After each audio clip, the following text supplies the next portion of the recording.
Hi, everybody. It's time for This Week in Trivia on the road. I'm Mike Zimmer, the owner of Zimco Entertainment and your trivia guy in Southwest Florida, but I'm coming to you from chilly Columbus, Ohio, back here in my hometown, going to the Columbus Blue Jackets have an outdoor game at the Ohio Stadium where the Buckeyes normally play football. They got one of the outdoor games. I couldn't pass up the opportunity. Gorgeous day today, about 45 or 50 degrees. I get to wear my adult winter clothes, which normally none of you get to see me in because it's usually too hot in Florida. But I didn't want to miss doing TWIT. I'm at a wonderful little coffee joint called Morning Ritual. They've got a handful of locations here in the Columbus metro. I'm at the one in Gahanna. And again, gorgeous for now. Going to be cold tomorrow. Going to the game. It's supposed to be about 28 degrees when the puck drops. Lots of hot coffee to keep me warm until then. But we're going to go over what we normally go over with This Week in Trivia. And let's get to it. I'm going to try to do these each and every week. We're kind of off from Zim and the Husky fella, the sports podcast for right now. We're trying to get some better equipment, and Brian and I have just been on different schedules, maybe. I don't know. He has he has hinted that, or are we going to do it? I don't know. We'll get to it. This is easy. I can just make a quick video and post it.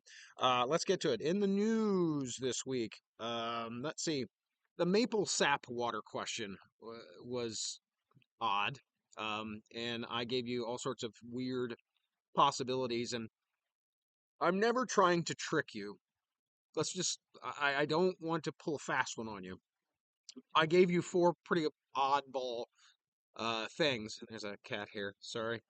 Can't escape the cats anywhere.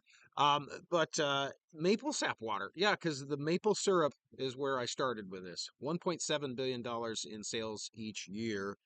And there's a company in Canada, or a couple companies anyway, that are basically taking what is thrown away and making it into a soft drink, which is from the maple sap, and it's the water that evaporates, and it's slightly sweet. It's got antioxidants in it, so there you go. That's why you got that. That begged the question about some other things, and including coconut water. $7.7 billion for coconut water. I don't even think it's really from coconuts. Nor here nor there. Let's see. The Mitch McConnell question was a good one this week. I stated that he's legally dead in 47 states and gave you some options on, well, who was the longest serving. We had Strom Thurmond from South Carolina. We had Patrick Leahy from Vermont. And then we had Robert Byrd from West Virginia. And then I had a variant of Count Dracula, or Count Dooku as possible answers, but it was Robert Burt, 51 plus years in the U.S. Senate. Good God, term limits, people, term limits. Let's see. Speaking of politics, we try not to dive too far into politics, but there are emerging candidates for the governor of Florida. Uh, Ron DeSantis has parted with the Trump White House of overtly going with Byron Donalds as is the chosen candidate. He's pitched his wife, Casey. That was interesting. Ozzy Osbourne is back in the news. He's going to do one final concert with Black Sabbath, and he's got Parkinson's disease, and he's going to have to be seated to do that. And there's a new documentary coming out on the Prince of Darkness. It should be interesting. I had the question about the Fire Festival. How stupid are people that they're actually buying tickets for this thing again? The founder of this festival, if you don't remember, 2017, the Fire Festival, hundreds of people, thousands, maybe millions of dollars. They show up. There's no place to stay. There's a handful of rickety tents, and oh, by the way, there's no festival. And the founder actually went to jail. He got out recently. Says, "How could I not try to do it again?" Sucker born every moment. Apple was also in the news. $500 billion investment in American facilities, 20,000 new employees. Somebody overtly said, "Is that how they're going to skirt the tariffs?" Here we go. The other one, ah, Spirit Airlines. God love Spirit Airlines for all those people that are maybe they can't afford to fly Delta. I get that. Delta's expensive. I like Delta, but I will go with Southwest or Allegiant. I really like Breeze, by the way. They're pretty good. But Spirit, I won't fly. And there's a reason. Because I think the cheaper the fare, the cheaper the person, and you don't know who you're getting. There was another brawl since I wrote this question. The Atlanta Hartsfield Jackson Airport. It was at the Spirit Airlines gates. They actually had to redo their policies for everything to address the fact that trash people are getting on their planes and fighting and doing all this other crazy stuff. So since I wrote the question, this was in Atlanta last week. No arrests, which is even worse. I think they should have tasered all those people. But they had another big brawl at Fort Lauderdale. What's going on? Like, can't we all get on a plane easily? Of course, I'm flying out of Fort Myers yesterday or late last night, and I parked at a facility and took the shuttle in. And as the shuttle's trying to drop us off at the gates, there's all these people just standing there, and this guy waves at the van. And he goes, "Are you Uber?" I'm not joking. And he's like, "No." And I mean, he was at departures, not arrivals. It's like I think there should be a license. I think you should have to be licensed to travel. Anyway, let's get on the one more from the news. This was also one of our wildcard questions. There was a baby seal that was found in Connecticut seaside town, and this one came from NPR. What is the official word that is used for the way a seal or an animal like that, like a walrus, moves on land? And I gave you the choices of sploot, galump, shamble, or bruge. Now, I made up bruge, but brouging along. Never mind. Now, shamble and sploot are actually in the ballpark. They are um, they are uh, definitions for how to move, but the official way is a galump. The galump is that movement like a seal or a walrus would do. TV questions we had a couple threads this week. The Sopranos, Dr. Melfi, Carmela, Tony's in waste management, and of course we have a new venue which is number 3, and I'm going to mention it again. We can It's 21 and up. We can go in a little different direction.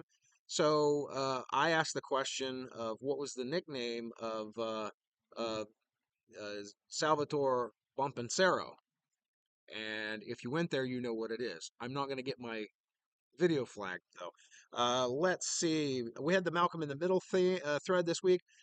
This came up because I found a wealth of child actors questions that you'll have over probably the next 6 weeks or so. And Frankie Muniz suffered multiple concussions, and he has no I don't want to say short term. He has memory issues, but he sustained these in auto accidents and race car accidents. He's actually a NASCAR Truck Series driver. But that's why you got those questions.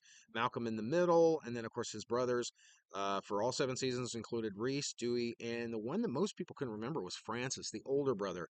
And that's mostly because Jane Kasmerick was screaming it, and that's why I stopped watching Malcolm in the Middle, is I couldn't stand her screaming anymore. Great actress, but it was like every episode was the same screaming.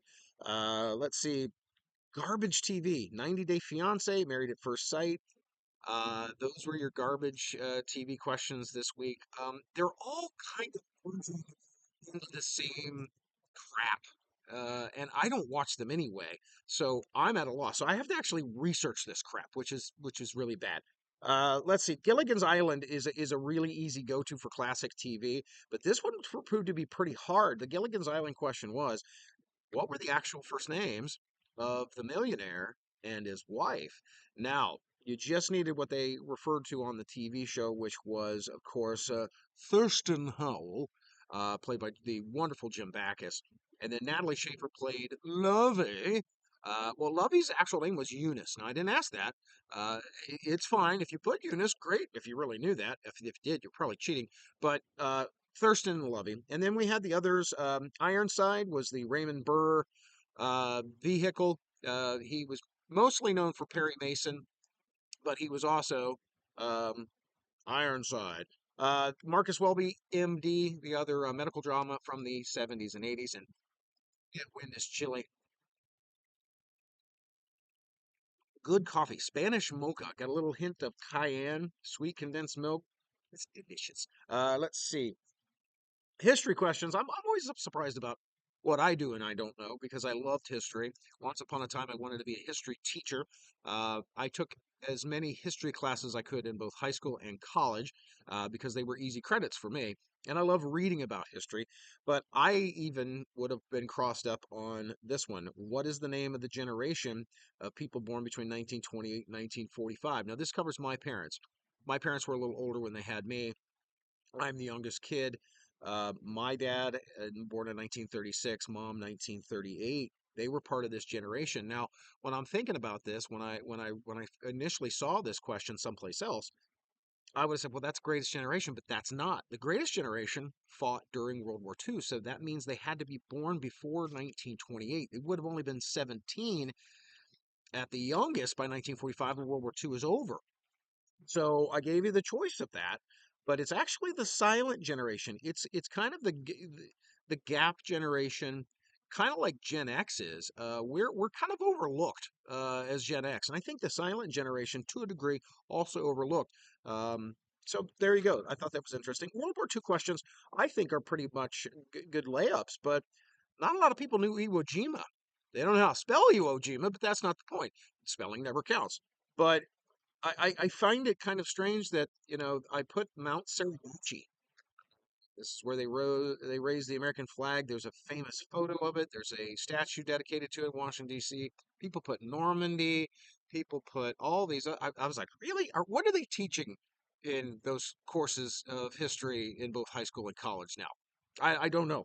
Let's see. That also, the Magna Carta. People miss that one. And then the Thailand, Myanmar, Siam, Burma question. Now, that was tough. Um, Certain age groups ace that, but especially if what were the former names of Thailand and Myanmar? A lot of people are like, what the hell's Myanmar? Um, Anyhow, that proved to be difficult for some people. Not, like I said, it's an age group difference. Uh, we also had the return of smut, and I put this into the history category for a couple of you out there, and it was all based around Larry Flint. Larry Flint, the famous smut peddler himself, won a landmark decision in the Supreme Court in the 1980s. An unlikely hero for your First Amendment rights, freedom of speech. And he published Hustler magazine. Well, he was sued by Jerry Falwell for a parody and was awarded some ungodly amount of money at the time. $200,000, a lot of money back then. He fought it and took it all the way to the Supreme Court, and he won. That's what The People versus Larry Flint is about. If you ever see that movie, it's actually a really good movie. I love Woody Harrelson anyway. He's fantastic in it. And as much as Courtney Love is pretty terrible as a person, she's great in that film. But the other questions I had about that was Larry Flint became famous in the early 1970s for pushing boundaries. Especially, he was in Dayton, Ohio, and Cincinnati, Ohio, near to where I grew up, and they you couldn't have this kind of materials there, mostly because of what Larry was putting out there. But he became world famous when he published the pictures of Jackie O, former First Lady, nude pictures of her sunbathing. And what's even weirder, if you dive down this rabbit hole, is that her ex-husband, Aristotle Onassis, who married her some years after John Kennedy's assassination, it was kind of a marriage of convenience for him. He had a good-looking, well-known lady, but soon found out she liked to spend a lot of his money. He gave her an allowance, and she routinely just blasted through it. And there was all sorts of other stuff. So he actually arranged to have the pictures taken. And the thought was that they would be, kind of blackmail, I guess. Like leaked. Larry Flint got his hands on him. He published them, and he became famous for it. So there you go. Movie questions threads this week. We had the Slapshot thread with I love that movie. One of my favorite movies. I love hockey, obviously. I'm going to an outdoor game in 20-degree weather tomorrow. I must like hockey. But Slapshot is a classic. And of course, Paul Newman plays Reggie Dunlop in that film. He said that was one of his favorite um, roles, but he said it ruined his vocabulary to include a lot of F words and a lot of other bad stuff out there. But we had that the Charlestown Town Chiefs, the Hanson brothers, that all goes hand in hand with that. We don't do a lot of current movies, and especially right now, this time of year, there's a lot of crap in theaters. Until the spring and summer when you get the blockbusters, or at least that's how it used to be. There's a monkey in theaters.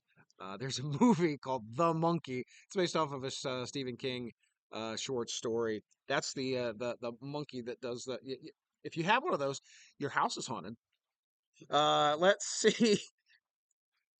Also, this one popped up. Oscars are coming up, and Jodie Foster won an Oscar for her portrayal of Clarice Starling in Silence of the Lambs. But there was a sequel from 2001. Jodie Foster didn't come back. I don't remember if it was a conflict of scheduling and they went forward with her, or she didn't like the script, or she didn't want to reprise the role. Whatever it was, Julianne Moore picked up the role and played Clarice Starling, and that sequel was called Hannibal. Hannibal. Uh, let's see. Sports this week. Greg Popovich of the Spurs, San Antonio Spurs, not returning to coaching. He's recovering from a stroke and he's struggling apparently at that. Um, I had no idea because I've tuned out the NBA since about the year 2000. I think the last time I paid any attention to the NBA had to be the 90s. I liked Jason Kidd for a while, and I liked the look at here, and I liked when he was with the New Jersey Nets. And I remember watching that Final Four, and I was like, boy, this isn't a very good brand of basketball. And I don't think I've watched it since. I loved Reggie Miller and the Pacers. But yeah, since then, I don't know. But they won 5 championships, Greg Popovich and the Spurs, 1999 through, and then they won in 2014. I wouldn't have been able to tell you that. I love sports, but I don't know. Let's see the Yankees questions. Were out there. There's a multitude of theirs. Of course, they're changing their policy on facial hair. Um, then you had the Rick Pitino question cluster. And of course, he's coaching at St. John's University these days. They're having a great season. They have actually wrapped up the regular season title of the Big East. And I didn't have this as a question, and it would have been a real fair 5 point question. He is the first ever coach to win 5 regular season titles in 5 different leagues. You have, of course, when he was at Kentucky. You have when he was at Louisville. He's now won it at St. John's. But he also won a conference title when he was at Iona just a few years ago. And some people might put Providence that he never won the Big East with Providence, even though they made the Final Four. He did win a title with Boston University in his early days of coaching. That's what got him the job at Providence and so on and so on. But St. John's also once upon a time known as the Red Men. They're now the Red Storm. Uh, that is it for sports, I think, unless you count wrestling. Yes, including Smut returning. Wrestling returned, and we had the questions about Randy Macho Man Savage. I am the cream of the crop. Why did I have this question? I saw a guy on Sunday at the Red Sox spring training game with a Macho Man Randy Savage T-shirt that had that. Good friends of the program, John, also a big wrestling fan, brought that up, and it was a funny coincidence. There, you got a question. And then the other one is which wrestler from back in the day said, "To be the man, you have to beat the man"? It was Ric Flair. Woo! Anyway, let's see. Music questions. We had debut number ones this week. Britney Spears, "Hit Me, Baby, One More Time." We had Rihanna Ponda replay. We had the question about also the Carpenters and their debut hit, number one hit was "Close to You," and of course that was written by Burt Bacharach. And let's see what else do we have on this. The Roberta Flack, Lauren Hill, Fuji's question, "Killing Me Softly," and then of course the other one for our, I think this was for our Thursday. It was a tough one. Which hit song by Roberta Flack was in the Play Misty for Me movie, his Clint Eastwood movie, and that was If Ever I Saw Your Face. Not a lot of people remember that one. Let's see. Wild card questions this week. Blonde hair has the most follicles. I, I I thought it was not that either, but it is apparently uh, that 127 to 145,000 follicles on blondes, a natural hair color. That was from Bosley. Let's see, daffodils are also known as jonquils and narcissus. It's also the birth flower for March. Let's see, the PT Cruiser was a horrible car. We had that as our automobiles question this week. And then fashion. Which brand has a classic logo of two horses heading in opposite directions trying to tear apart a pair of overalls? And it's Levi's. And if you look at the logo, is that, well, they basically just transformed that logo from that. Um, but anyway, so we had these ladies. Levi's aren't fashion. Do you put them on your body? Do you wear them? It's fashion. End of story. Let's see. Vatican questions. We had a couple of these. Pope is it well? We might have a new pope before too long. And of course, there's the movie Conclave, which is out, which is about electing a new pope. So we had a couple different questions. Sip of coffee, hold on. And that would include what's a seven-letter word that from Latin means a bishop in the Christian church, and that is pontiff. We've used that one before. And then we have what is the only elected non-hereditary absolute monarchy in the world? It's Vatican City. So there you go. Let's see. Health questions. We had a couple on there. Cucumber is responsible for more illnesses than any other. I have no idea why. It was part of CNN Health. They were talking about food poisoning and food safety, and everybody's all upset and up in arms about the government doing what the government is doing right now, or Doge is doing to the government. And they're like, everybody's going to die because you're not going to have any oversight and all this other stuff. So I think that's why they had that article. And now that brings us to the Lulu, and the Lulu was a cluster of the same question repackaged in a different way. And it all came from the website called Toast. And everybody's like, well, that's really reputable. If you're in the service industry, you know there are a couple different operating systems. Aloha and Toast is now a popular operating system in restaurants. And they've gathered data because they have a lot of customers. And I think that's where, people, that's not reputable. They're a big company. But here we go. There were three versions of basically the same question. And my question on the Tuesday set is by sales, U.S. market, other than McDonald's, name the top five. Starbucks. And these are fast food restaurants. Starbucks, Chick-fil-A, Wendy's, Taco Bell, Dunkin'. And immediately people go, Starbucks and Dunkin' isn't fast food. They're coffee shops. Do they have food? Yeah. Do they serve it fast? Yeah. Would you call that fast food? No. What? That's what we deal with from time to time. They have drive-throughs too. It's fast food. We also had the most locations total: Subway, Starbucks, Dunkin', Taco Bell, Burger King, and then we had the most new locations. So the question came from um, uh, their Starbucks. This is where this originated. This is how the sausage is made. Starbucks. Uh, 500 new locations across the United States last year, but they missed all their financial markers for the last two quarters of 2024. And they're like, well, we're going to streamline our menu. We're going to let some people go in the office, and we might shutter some of the underperforming locations. So I had most new locations other than Starbucks. That would include Jersey Mike's, Chipotle, Dunkin', Taco Bell, and Wingstop. If you got Wingstop, you were cheating. There's no way, but they are growing. They're growing. Ladies, gents, boys, and girls, that's it. That's all I have for you today for this week in trivia. Wit, as if you will. Give this a share, and make sure to come out and join us. There's always something fun going on, and the weather is supposed to be gorgeous next week in the 70s. Um, It's going to be gorgeous, especially at our outdoor venues, Fort Myers Brewing and the Celtic Ray Village Brew House.